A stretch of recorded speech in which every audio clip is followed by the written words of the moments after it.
As our heroine tries desperately to decide whether our swoony sculptor sees her as a mere plaything, or an actual girl he cares about, she does what every good introvert does under dire circumstances, pull back.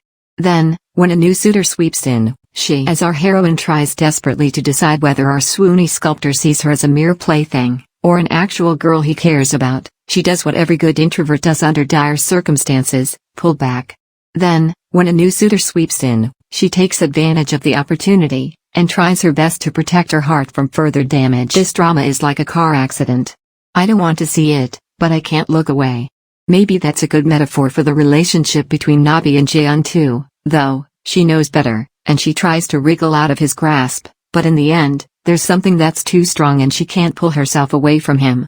Come what may. I said it last week, but I'll say it again, there's something unsettling and uncomfortable about this drama, and it's not just because it's rife with relationship hurts and confusion.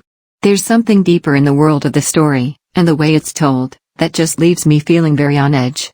From the background music, to the cinematography, to the essence of the story, it all comes together to create this drama's unique tone. After their first kiss, Nabi pulls away from Jaehyun, first from the kiss and then from the relationship. She's unsure of herself and what just happened between them. Jaehyun doesn't contact her for days, and in the meantime, the cute little hoobie Kim Yoon-han, Lee Young-ha, pops up. He's the sweet, innocent puppy that's crushing on his Nuna. He admires her work, is respectful yet clear that he's interested in her, and the two start texting, hanging out on campus, and soon are on a date. This drama is cruel, though, and in so many ways.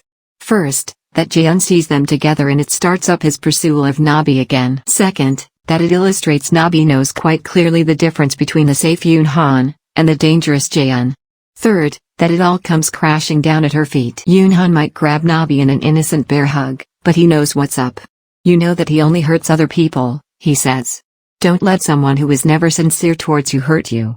Yoon-han's advice is well taken, and seems right on the money. Nabi knows he's right, but there's also this part of her that can't let go of Jaehyun. She does all the things she should, like pull away from the constant shoulder touching, and delete his number, but it doesn't stop the sparks whenever they're together. In her own words, when she's around him, she can't look away. But the cruelty I mentioned here is that just as Nabi has determined to keep things going with Yoon-han, she attends the school festival only to see another girl hanging on his arm. Oof. It's as if the message of this drama so far is that love is pain, and that everyone, whether purposefully or inadvertently, tramples on the heart of our delicate, butterfly-esque heroine. Indeed, the butterfly metaphors continue this week. We see a brief sequence of Jaehyun at home working, with a terrace of plants and butterflies, but the darker side of this metaphor is during the appearance of Yoon Sola, Lee Yeoleum. Who is this beret-wearing female? We don't really know yet, but Jaehyun is quite open with her, and says that she is his fate. She seems to know all about him, revealed to us by their butterfly dialogue. When Jaehyun answers her question and says he does still keep butterflies, he adds that he's thinking of letting them go. Sola thinks he's matured, but then she posits that Nabi is his new butterfly. And I'm as worried as ever, thinking about Nabi as this delicate being about to get destroyed, both spiritually and emotionally. While Nabi continues floundering her art and love life, and is sick with a drama fever, we do get a lot of side character stories this week as well.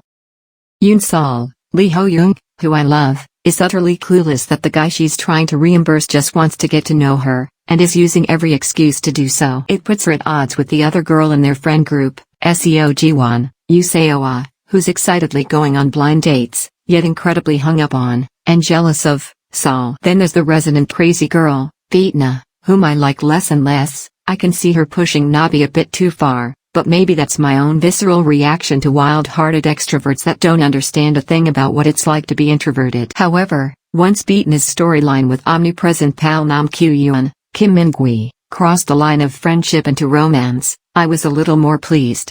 Sure, they're sitting on the street in the middle of the night making out, but it's been clear for a while that Kyu-yeon cares for her, and he rocks that beanie lol, so I'm all for this pairing. Getting back to Nabi and Jaehyun and their endless dance around each other, he manages to win Nabi back over by the end of the episode.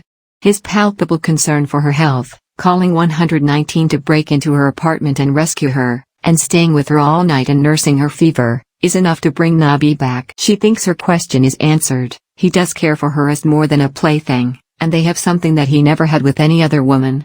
They sleep together for real this time, and it feels like a consummation of their relationship. But this show can't trick me. I know Nobby's in for a world of hurt, and that's the car wreck I can't look away from.